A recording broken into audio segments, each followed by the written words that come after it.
Well, it is finally time. Today, we take a close look at the one and only Magick Archer, easily the most powerful class in both Dragon's Dogma games, with a plethora of skills that bulldoze anything in your path. Shoot giant ice cubes, control flaming arrows, stunlock dragons just for fun, and for when you're bored, there's the one-shot Martyr's Bolt to give you a few chuckles. Let's take a look at the monster that is Magick Archer and rank all of the insane skills from worst to best.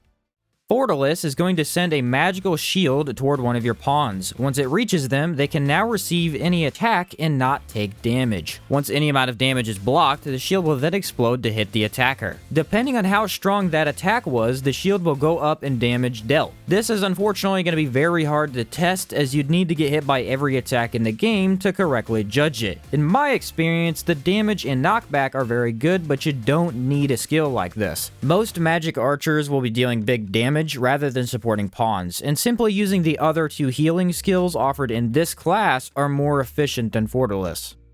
Bolt Chain sends out electric bolts that attach themselves to enemies or the ground. The idea here is to get a bunch of these out so you can connect them and create, say, a wall of defense. You can also deal loads of stagger with Bolt Chain, as when attached to enemies, it pulses over and over. I had a few people pretty excited about this skill, but it never really did much for me. The damage is so low it might as well be non-existent. Sometimes you can hit a few bosses for some decent attacks, but still, stuff stands there unfazed for the most part. The advantage is really high stagger potential to keep opponents reeling, but almost every good skill in this vocation staggers possibly even faster than this. It seems set up to be your defensive option, as Magick Archer has no way to avoid damage without proper skill usage. But the amount of work required to set up a trap is way too much. Using the free aim sends out 3 bolts instead of 1, but it never hits the ground where you want it, and shooting one at a time takes forever. Then you finally get that trap set up to defend you, and it lasts 1, maybe 2 skill uses. You could get pretty creative here and get more out of the bolt chain, but it underperformed for me every time. Incandescent Orb is a large ball of fire that when shot out can attach to surfaces. You can set it anywhere you like, including mid-air and on top of large monsters. My initial thought was, oh, this should be the best for undead. And while it definitely dealt with zombies pretty well, skeletons and liches were largely unharmed. Another skill that should be your more defense-oriented option. Place it near-ish to you and have enemies unable to attack you as they die before reaching your location. And the orb is going to set enemies on fire rather quickly, which is a nice bonus. Overall though, Incandescent Orb is a giant light bulb. You'll see a lot better in the dark and possibly deal a bit of damage with it. Lots of enemies are not weak to fire, and the ones who are often aren't that challenging in my opinion. And with damage this poor, you're much better running the other fire spell, namely Blaze Fang Arrow. Do be aware, however, that applying burn to an opponent is quite advantageous early on. Late game, it's seemingly pointless, as the damage over time never does even close to often your basic attacks, but early on it might clear out groups well and slay monsters faster. Most players are going to avoid Incandescent Orb, as a light source being the best perk isn't great when you don't need a light source this badly. Arctic Bolt is the coolest skill Magick Archers have access to. You charge up this very slow shot that eventually turns into a giant chunk of ice. The longer you charge, the bigger your shot is, eventually launching an iceberg at your enemy. And you can see why this is pretty fun to use. Shooting off enormous chunks of ice into beasts with this loud thunk sound is peak gameplay. The skill has potential to deal very high burst damage if you hit weak spots. Most often you will hit a weak spot because the projectile you're launching is the size of a wall. Imagine going to a fire range, and while your buddy is shooting bullets, you start firing cars at the target. One of you is not going to miss, I can tell you that. Along with this offering some high damage, you get enormous stagger potential. It's even possible to stop dragons from casting with this enormous force. In fact, for me, this skill usually beats out Frost Hunter or the other ice skill for Magick Archer early on in the game, as your damage will be lower then, but you can charge this up to be effective every time. Later on, however, Arctic Bolt doesn't necessarily fall off, but other skills begin to outperform it. The downside of a very long charge shot every time you want to use this means you're either going to take a while to deal big damage or need to shoot before charging all the way, losing its potential. On a normal vocation, something like this would easily be at the top of the skill list, but since Magick Archer is simply insane, this high burst power shot is not necessarily your best option. Recovery Arrow is a massive healing skill. You can charge it up to fully revive a pawn when they're downed, or you can send the bolts out early to heal both your pawns and yourself. Simply using this at all grants yourself a heal even if it doesn't hit pawns. There's a cool way to use this too, where you throw a pawn off a ledge, revive them, and then jump into their arms, skipping large sections of walking. Actually a pretty fun idea and works as long as enemies aren't lurking below. Other than that, the big factor is that it looks pretty cool. They gave the activation of a long charge an effect you might see in an MMO, excessive green light covering your entire team. Kinda makes you feel like a legitimate support player. Overall, Recovery Arrow is just a heal, and mage pawns usually take this role on your team instead. But being one of the better healing options for solo players and reviving pawns from range is quite useful. Also, easy healing that grants you a lot of heal back every time is never bad in pretty much any game ever. Soporific Bolt allows you to charge up a shot that's going to put enemies to sleep, and it seems to work on almost everything. With enough build-up, the sleep will place enemies in a slumber, where they go from attacking you to lying on the ground unable to attack at all. You gain really large advantages over enemies, allowing you to charge up long attacks and hit enemy vitals without ever missing. Once a sleeping monster takes damage, they are going to wake up and begin to attack again. You can put them back to sleep, but it's going to usually take longer to do so a second, third, or fourth time. And enemies may also gain immunity to this when they're in certain stages or even in certain attacks. An enraged ogre, for example, did not seem to care at all about the sleep shot whatsoever. So it can be very situational and possibly only used a few times during a fight, but that could also be all you need. As when encountering large groups, you can place most of them asleep and deal with each one at a time, or put a large foe to sleep and then clear out the goblins in that area. Extremely powerful, being able to neutralize any target in an instant. There are going to be a couple downsides that you should know about though. Number one is pawns can often screw this up. Have them wait first and they won't attack the enemy, but otherwise they wake the beast up almost before it's asleep. The charge time, while not all that long, means you do need to be in a good spot to get this off. And lastly, this is much better when used on Warfare than actually as the Magick Archer class. With Magick Archer, you actually don't have any good way to exploit the sleep. Almost all your attacks lock on from range and have tracking, so your enemy laying there for an open shot isn't actually that different from them flailing around. Whereas if you were playing Warfare, you could sleep enemies and switch to a big hammer to smash that weak spot with Indomitable Lash or something. Soporific Bolt is an incredibly useful tool because the idea of placing a monster attacking you to sleep is crazy good. But Magick Archer also doesn't need this to succeed at all.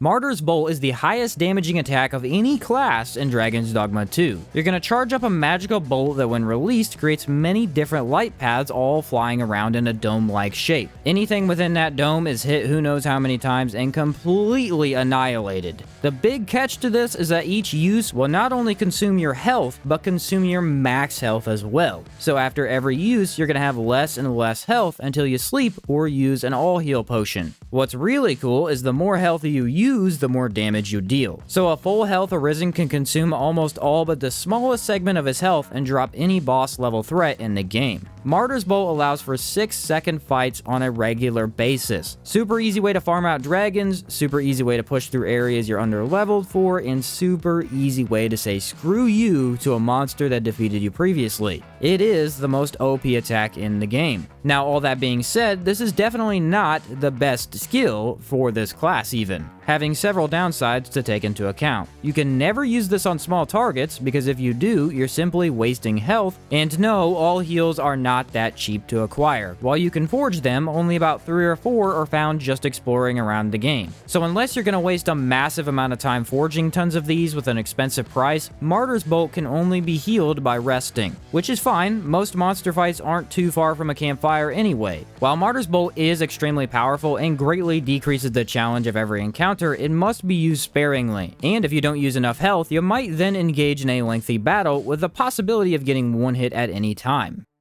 Ricochet Hunter is another charge-up skill. It can be used before or after a full charge. Obviously, your power is going to greatly be increased from fully maxing it out. The skill sends out tons of tiny electric bolts, and in fact, you send them out like firing a minigun, making it even more fun to use. What these bolts do is bounce off of walls, but they do so while getting stronger and stronger every time they bounce, completely trivializing any fight that takes place in caves and other close quarters. You don't even need a target. Let them fly into the dark path ahead and walk through with nothing left alive. This skill was also in the first game. There, it was just as broken but could not be used outside at all, as it never hit the target. In this sequel, you can use it outside since the minigun fire allows you to better aim them before they hit the wall. Not your best attack still, as they don't get any boost, but it does work if monsters' vitals are free and open to you. Obviously, this one is much less usable than others as you won't be indoors as often as out. But when you're in those prime situations, nothing is going to beat Ricochet Hunter deleting an entire horde without you aiming at all. For what you usually use this for, there's no better option. Also, just so happens to be your best lightning skill too, which means it's always nice to have around for changing your weapon's element, if even just for a few seconds. Blaze Fang Arrow is an option you're never gonna take off as a Magick Archer. This is a fire arrow that deals massive AoE once it lands. The AoE hits targets nowhere near it and has enough damage to instantly drop any lesser enemy. When hitting vitals, it deletes large chunks of health and can do so even when you feel like you totally missed the vital spot. While this is usually safer to free aim, getting the attack out faster as well, it can also be manually aimed to let you control the arrow itself. Your camera is transferred to the arrow, letting you move around and land just where you want to. Not only is this very strong for hitting weak points every time, but it allows Magick Archer to stop fights before they've even started. As the range for this control is very large, you can shoot it into a group that's just standing around, and boom, over half of them are already dead. Again, Magick Archer doesn't have a way to avoid damage. Using Blaze Fang can greatly improve your survival chances and give you a nice opening to start charging other skills. And the damage is just absurd. Even when I was lower level, this thing was instantly dropping enemies all over the place. I really couldn't manage to find a griffin, as I think they were all hiding from me when I had this on, but I imagine it would be very, very silly to fight them with this. Obviously, this is going to fall flat on dragons due to them being dragons, but the amount of times I use this is beyond any other skill. Just try not to miss when you're controlling the arrow, or you're going to have to slowly turn all the way around. Maybe a bit too bright of an explosion for your eyes sometimes, but power is power. Frost Hunter Bolt sends out frost arrows that continuously attack foes for several seconds. The longer you charge this skill or lock onto a target, the more ice arrows are sent out. And there are several things this skill offers, making it so good in almost every situation. The skill attacks repeatedly for some time, letting it gain high damage and stagger quite quickly if you keep using it. The arrows are going to freeze opponents not nearly as fast as Archer's drenching arrows, but enough to matter several times in a single fight. And because you can get out more than one arrow at a time, you might possibly have about 10 frost arrows attacking a target in an instant. This is another time where I simply need to show you a dragon fight. Against a dragon, you can let these fly repeatedly for the entire fight and nullify that enemy. It will hit their heart and head so many times that they can't attack you and get defeated very quickly. Weak points get targeted down so quickly, things can't stop you. The one thing about this skill you do need to know is that it's going to underperform if used incorrectly. For some reason, just sending out one of these makes the skill look really bad, so using Frost Hunter and switching over to something else is not really the ideal strategy. Instead, you're going to spam Frost Hunter, getting as many of these icy bolts into your foe as possible. Then, it outperforms almost everything. Frostbite is such a powerful perk, as freezing enemies in place is unbeatable, and Frost Hunter offers that on top of bonkers damage. Life-Taking Arrow is the sleeper skill for the Magick Archer Vocation. Every class has that one skill that's heavily overlooked, but also manages to be almost too good. Life-Taking Arrow, as stated, is used to heal pawns. You're going to send it out and absorb the health of nearby enemies. Once the bolt hits your pawn, they're healed depending on how much is absorbed. And go ahead and completely ignore all of that, because it's not how you use the skill. Instead, send out Life-Taking Arrow ahead of you and your pawns. It will siphon the life of any enemy near it and stagger them in place every time it does so. This means it is the best defensive option for Magick Archer. The slow-moving orb prevents any enemy from reaching you. If they don't die from the siphon, they will also be staggered, and I had way too much fun with this, going around firing as many of these as I could. Massive groups all just grunt as they lose all their health. Random passive animals and pawns are siphoned as well, which is more fun than useful. And the best use of all is that this skill also damages large monsters. No, it's not going to beat other skills, but it will allow you to damage a large opponent and simultaneously clear all the fodder around him. Heck, it actually deals more damage to vitals as well, which it seems to aim for when possible. If you're in a tight cave, you let one of these fly down the hall to grab all the hiding enemies and stop groups from jumping you. Due to its insane maintain range, you can also let several fly in different directions to cover a wide area. And when harpies get aggressive, it prevents them from attacking and drops them down onto the ground. Just try the thing, I really cannot explain how ridiculous this turned out to be. Seems like a slow way to play at first, but siphoning an entire pack of goblins, wolves, and saurians at the same time is something else. Plus, you can also heal your pawn indefinitely if they're an up-close type of role. Sagittae Avalanche manages to be the best Magick Archer skill. This will summon many different small orbs around you as it locks on. Once released, each orb is sent towards the lock-on point for very high damage. And that is it. A very simple skill to describe and more powerful than anything else. The precise lock-on lets you deal with anything quickly. Tougher Saurians can be deleted with one full charge. Flying enemies all get attacked in one go. Monster Vitals are cooked as this heads straight for them every time. And because of so many high damage shots in such a short amount of time, it can easily stagger any foe. Sagittae Avalanche is the all-rounder skill you will use most often. I originally thought it would be lightning, as, well, it looks like it would be lightning. At least the orbs kind of are purple. But no, this is just general magic damage, no actual element, which makes it even better because the damage is always good and never weak to any opponent. I also believe heavily in ease of use. If something is great but a little bit too situational or requires a lot of effort to pull off, I might not use it as much. Sagittae Avalanche can be fired almost instantly every time and never fails to take out what I need it to, also being a very unique skill that looks cool sending out a bunch of orbs. What could possibly be more terrifying than seeing this itty-bitty human with all these orbs waiting to be sent at you? Great way to show off and be effective at the same time.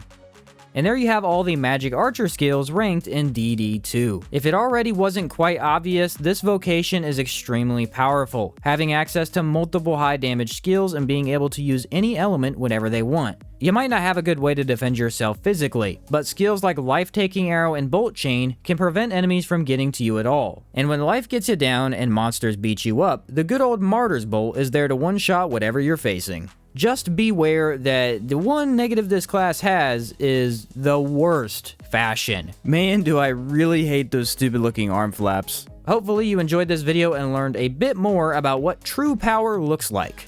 Thanks for watching, and I'll catch you next time.